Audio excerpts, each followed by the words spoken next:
I-install tayo ngayon ng isang Daikin na 1 HP.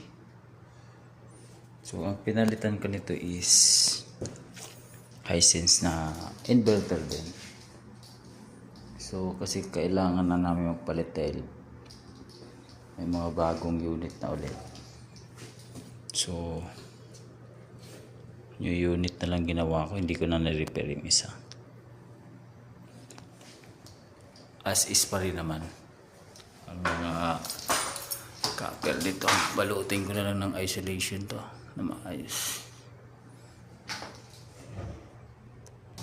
Ito naman yung pinagtanggalan ng outdoor inverter. Puro buo to. Yan. Bago ko lang na hindi ko pa siya nababacuum. Pero mamaya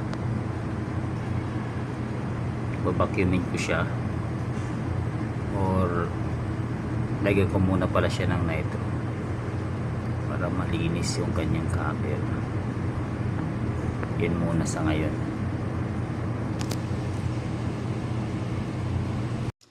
Hello guys, yun na-install ko na po yung indoor Daikin.